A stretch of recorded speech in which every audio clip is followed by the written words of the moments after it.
بسم الله الرحمن الرحيم. الحمد لله نحمده ونستعينه ونستغفره ونؤمن به ونتوكل عليه ونعوذ بالله من شرور أنفسنا ومن سيئات أعمالنا.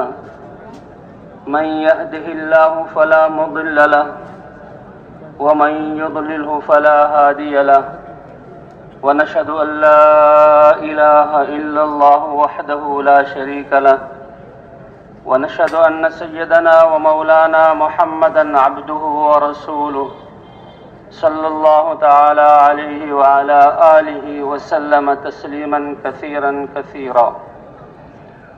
أما بعد فأعوذ بالله من الشيطان الرجيم. بسم الله الرحمن الرحيم. يا أيها الذين آمنوا اتقوا الله حق تقاته ولا تموتن إلا وأنتم مسلمون واعتصموا بحبل الله جميعا ولا تفرقوا واذكروا نعمة الله عليكم إذ كنتم أعداء فألف بين قلوبكم فأصبحتم بنعمته إخوانا وكنتم على شفا حفرة من النار فأنقذكم منها كذلك يبين الله لكم آياته لعلكم تهتدون. وقال تعالى وما خلقت الجن والإنس إلا ليعبدون ما أريد منهم من رزق وما أريد أن يطعمون إن الله هو الرزاق ذو القوة المتين. صدق الله العظيم. وقال رسول الله صلى الله عليه وسلم إن الله لا ينظر إلى صوركم ولا إلى أموالكم ولكن ينظر إلى قلوبكم وأعمالكم. وقال النبي صلى الله عليه وسلم الكيس من دان نفسه وعمل لما بعد الموت والعاجز من أتبع نفسه هواها وتمنى على الله الأماني أو كما قال النبي صلى الله عليه وسلم. میرے محترم دوستوں، بزرگوں اور بھائیوں، ہمارا اس جگہ پر جمع ہونا اور اس میدان میں بیٹھنا، اس کا مقصد اپنی زندگیوں کو بدلنا ہے. اللہ ہمارے خالق ہیں، اللہ ہمارے مالک ہیں اور اللہ ہمارے نظام کو چلا رہے ہیں، اور اللہ کی طرف سے اتنی نعمتیں اور ایسے احسانات کہ شکر تو بہت آگے کی چیز ہے. اگر ہم انعامات کو گنیں تو ہم اللہ کے انعامات کو گن نہیں سکتے. ان تعدوا نعمت اللہ لا تحصوها. اللہ نے دنیا میں یہ نعمتیں دی اور پھر اللہ نے انسان کو ہمیشہ کے لیے بنایا ہے. یہ انسان دنیا میں آنے سے پہلے ہر انسان اپنے بارے میں سوچ لے کہ کائنات کی کوئی قابل ذکر چیز نہیں تھا، معدوم تھا، کسی کی شکل، جسم اور اس کا کوئی وجود دنیا میں نہیں تھا. هل اتى على الانسان حين من الدهر لم يكن شيئا مذكورا. لیکن جب اللہ نے انسان بنایا، یہ آسمان کتنے اونچے، کتنی وسعتوں والے اور ان کی موٹائی کتنی، اور پھر یہ سورج، یہ چاند، یہ ستارے، اور کب سے اللہ اس نظام کو چلا رہے ہیں. اور یہ انسان جسم کے اعتبار سے کتنا چھوٹا اور ان کے کتنے عرصے بعد وجود میں آیا، لیکن اللہ نے اس انسان کو بڑی عزت، شرافت، کرامت بخشی ہے اور اس کو بڑا درجہ دیا ہے اور اس کو ایک خاص مقصد کے لیے پیدا کیا ہے. اعطى كل شيء خلقه ثم هدى. اللہ قرآن پاک میں فرماتے ہیں ہر چیز کے خالق اللہ ہیں اور اللہ نے ہر چیز کو تخلیق دی اور پھر اللہ نے اس کے استعمال کا طریقہ اس کو بتلا کر اس میں لگا دیا. یہ کائنات کی کوئی چیز اللہ کے امر کی نافرمانی کر نہیں سکتی. ائتیا طوعا او کرہا قالتا اتینا طائعین. آسمان اور زمین اور جو اس کے اندر کی مخلوقات، اس کے اوپر جو مخلوق ہے، سب سے اللہ نے پوچھا کہ زبردستی تم سے اپنا حکم منواؤں یا تم خوشی خوشی مانو گے؟ کائنات کے ذرے ذرے نے یہ کہا اے رب العالمین تیری ہستی وہ ہستی ہے، تو اتنا عظیم ہے کہ تیرے امر کی ہم نافرمانی نہیں کر سکتے، ہم خوشی خوشی تیرے حکم کو ماننے کے لیے تیار ہیں۔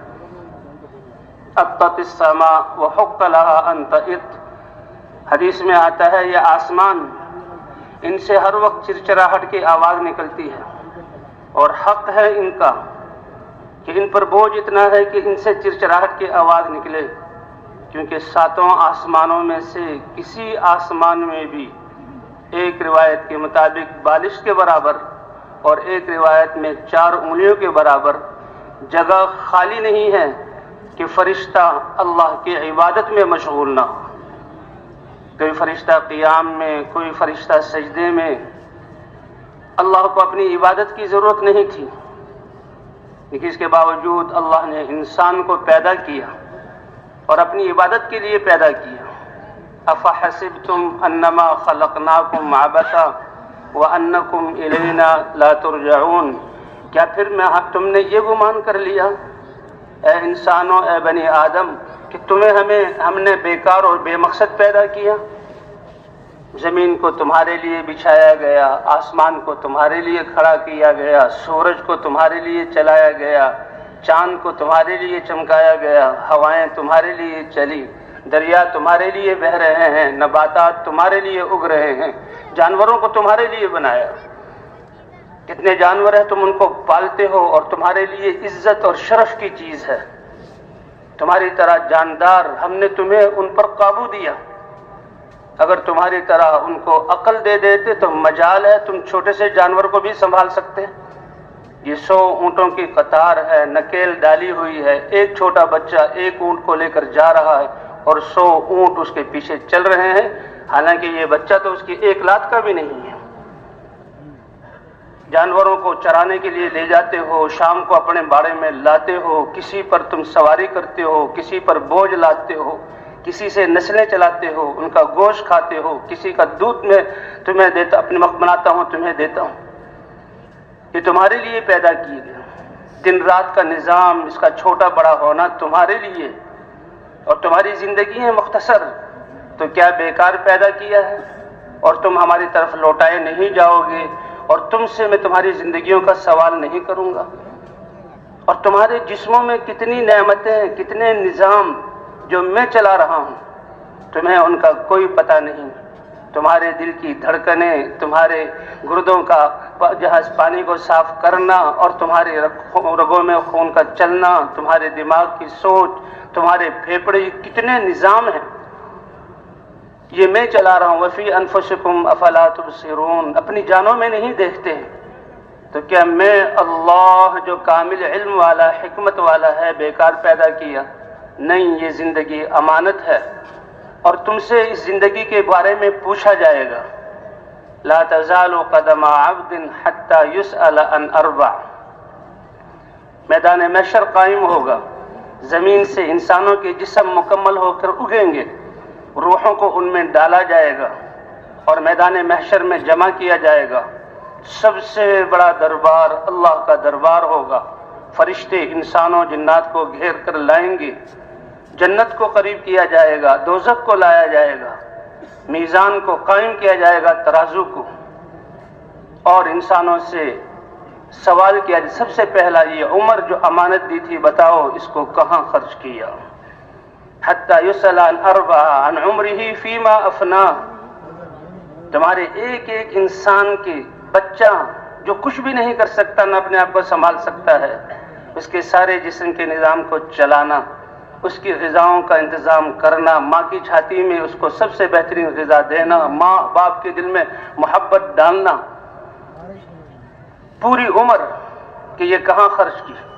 وَعَنْ شَبَابِهِ فِي مَا أَبْلَىٰ، پھر جوانی اللہ دے دیتے، جوانی دے دیتے کہ جس میں دیکھنا کامل، بولنا کامل، سننا کامل، سمجھ بڑی تیز، جسم کی حرکت بہت زیادہ، پھرتی بہت زیادہ، اور آسمانوں پہ کمن ڈالتے ہیں۔ شباب، جوانی کے بارے میں خاص طور پر سوال کیا جائے گا۔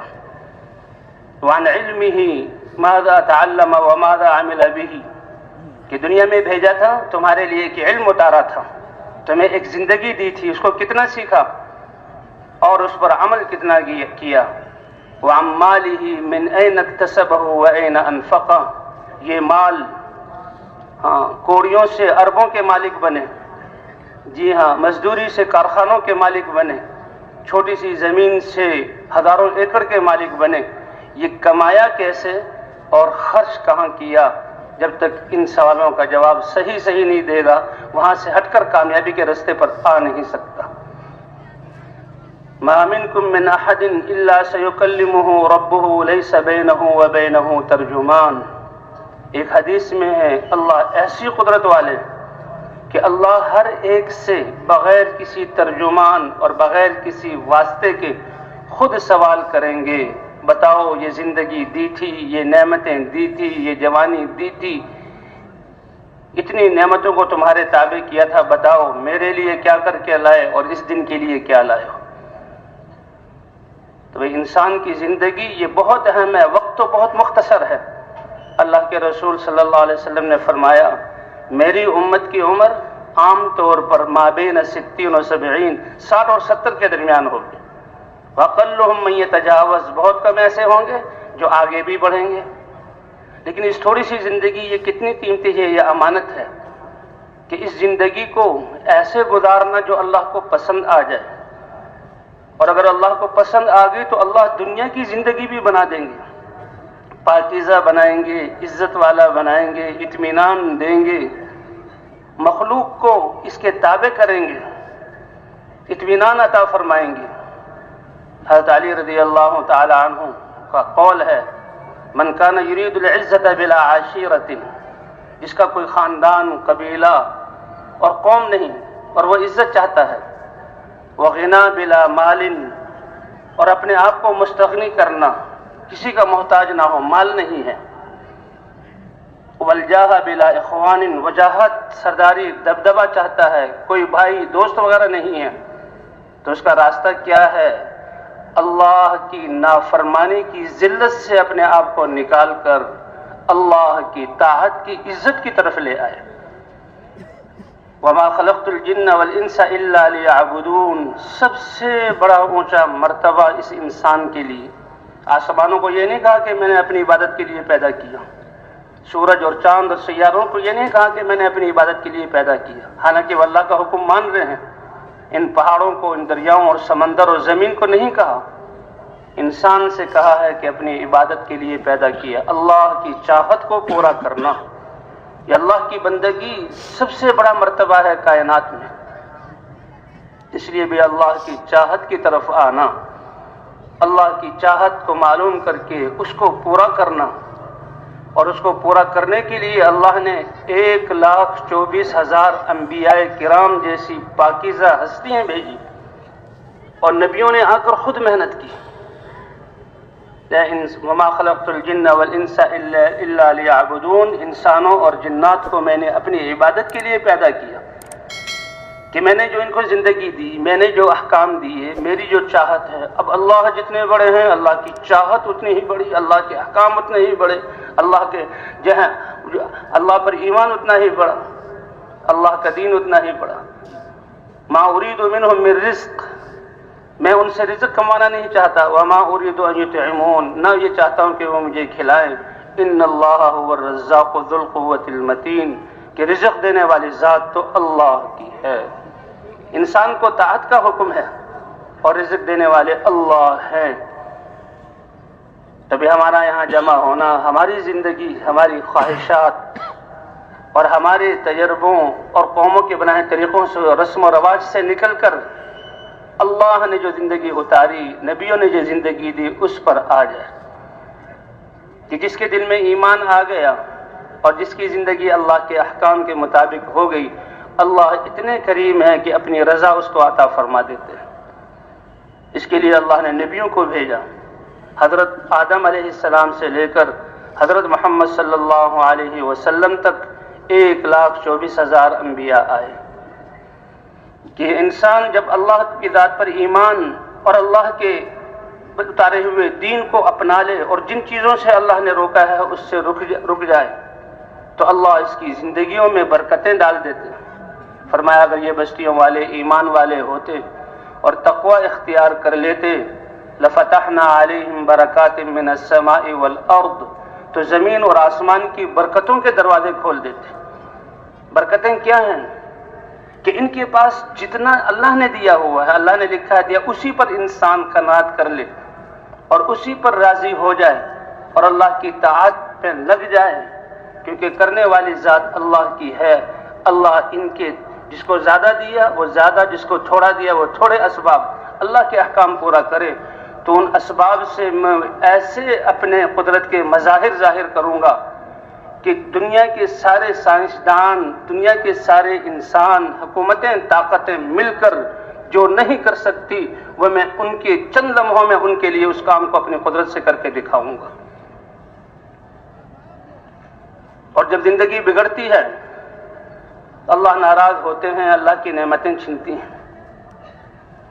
بنی اسرائیل دنیا کے اعتبار سے یوسف علیہ السلام کو اللہ نے ملک مصر دیا. کنعان کے رہنے والے شام سے یہاں لائے گئے، خاندان شام میں ہے، اور ملک مصر جیسا سرسبز شاداب زرعی ملک ترقی یافتہ وہ اللہ نے دیا. اپنے بھائیوں کو بھی بلا لیا اور وہ اس ملک کے مالک بنے.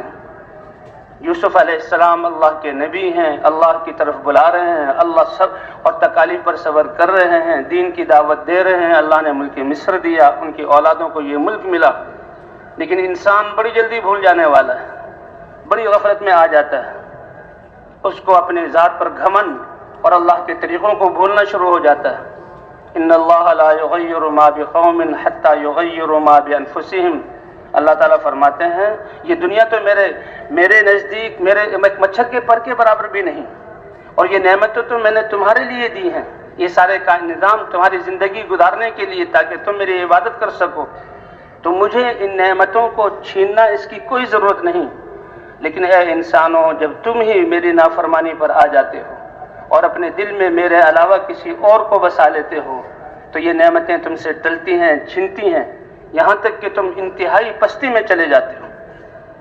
تو بنی اسرائیل دنیا کے اعتبار سے مصر کے خزانوں کے، مصر کے مناصب کے، مصر کے محلات کے مالک اور کھیتوں کے مالک، لیکن جب نافرمان ہوئے تو ساری نعمتیں چھننا شروع ہوئیں. اور دینی اعتبار سے بھی انبیاء ابراہیم علیہ السلام، اسحاق علیہ السلام، یعقوب علیہ السلام، ان کی اولاد. لیکن اللہ کے ہاں نسب نہیں چلتا، اللہ کے ہاں تو اللہ کا دین چلتا ہے، اللہ کی اطاعت چلتی ہے. چاہے وہ بلال حبشی رضی اللہ تعالیٰ عنہ جیسے کہ جن کا عربوں سے کوئی واسطہ نہیں، اور افریقہ کے رہنے والے اور کوئی ان کا خاندان نہیں، اور غلام جن کو پیسوں سے خریدا جا رہا ہے، بیچا جا رہا ہے، اور ان سے مشقت والے کام لیے جا رہے ہیں. لیکن جب وہ ایمان اور اعمال والے بن جاتے ہیں تو اتنے اونچے کہ حضور صلی اللہ علیہ وسلم نے فرمایا اے بلال تیرا وہ کون سا عمل ہے کہ جب جنت کے درجات میں مجھے سیر کرائی گئی تو ہر جگہ جنت کے درجوں میں تیرے پاؤں کی آہٹ کو میں نے اپنے آگے آگے سنا. تو اللہ کا کوئی رشتہ نہیں، اللہ کے ہاں دین والا معاملہ چلتا ہے. حتیٰ کہ اللہ کے رسول صلی اللہ علیہ وسلم نے حضرت فاطمہ سے بھی فرمایا اے بیٹی عمل کرو، من بطأ به عمله لم یسرع به نسبه. جس کا عمل اس کو پیچھے کر دے، عمل میں پیچھے رہ جائے، قیامت میں اس کا نسب اس کو آگے نہیں کر سکتا. قیامت میں یہ قومی رشتے اور یہ قومی عزتیں ختم کر دی جائیں گی. اللہ کی نسبت کون اللہ کی ذات پر ایمان لانے والا ہے اور کون نبیوں کی بات کی تصدیق کرنے والا ہے اور کون نبیوں کے طریقوں پر چلنے والا ہے، کامیابی اس کو ملے گی. حضرت نوح علیہ السلام یہ اولو العزم انبیاء میں سے، اور جیسے آدم علیہ السلام سارے انسانوں کے باپ ہیں، اسی طرح نوح علیہ السلام کے بعد آنے والی دنیا میں بسنے والی انسانیت اس کے باپ نوح علیہ السلام ہے، کیونکہ باقی ایمان والے ان کی نسل نہ چلی. اگر نسل چلی ہے تو ان کے ایمان والے بیٹوں کی چلی ہے، اس لیے نوح علیہ السلام کو آدم ثانی کہا جاتا ہے. اور 950 سال اپنی قوم کو اللہ کی ذات پر ایمان کی طرف بلایا اور دین کی دعوت دی. چند ہی مسلمان ہوئے، اور اللہ کی سنت مبارکہ پہلی قوموں کے بارے میں کہ نبی کو بھیجا ہے، اپنا دین اتارا ہے، ایمان کی دعوت دے رہے ہیں. جو مانیں گے وہ پنپیں گے، جو مانیں گے ان کی زندگی میں برکت دوں گا، ان کی مدد کروں گا، اور جو نہیں مانیں گے چاہے وہ طاقتوں والے ہوں، چاہے بادشاہتوں والے ہوں، چاہے منصبوں والے ہوں، چاہے زراعت کے نقشے ہوں، چاہے بادشاہتیں ان کے پاس ہوں، ان کو صفحہ ہستی سے مٹا دوں گا۔ قربان جائے اللہ کے حلم پر کہ 950 سال اپنی قوم کو دعوت دے رہے ہیں اور بتوں کی عبادت سے ان کو نکال کر اللہ کے سامنے جھکا رہے ہیں، لیکن 80 سے کچھ تھوڑے 3-4 اوپر یہی مسلمان ہوئے اور باقی ایمان نہ لائے۔ اللہ نے حکم فرمایا کشتی بناؤ۔ اب کشتی بنانی شروع کی تو عقل پر چلنے والے اور ظاہر کو دیکھ کر چلنے والے وہ مذاق اڑائیں، اے نوح ہم تو دیکھا تمہیں کہتے ہی تھے کہ تمہاری بات سمجھ میں نہیں آتی، اکیلا اللہ وہ سب کچھ کرے گا، یہ کیسے ہو سکتا ہے؟ یہ ہمارے بت ہیں، یہ ہمارے سفارشی ہیں، یہ واسطہ ہیں، یہ ہماری بات کو سنتے ہیں، اللہ کے دربار میں جو ہے پہنچاتے ہیں، اور تم کہتے ہو ان کی عبادت نہ کرو۔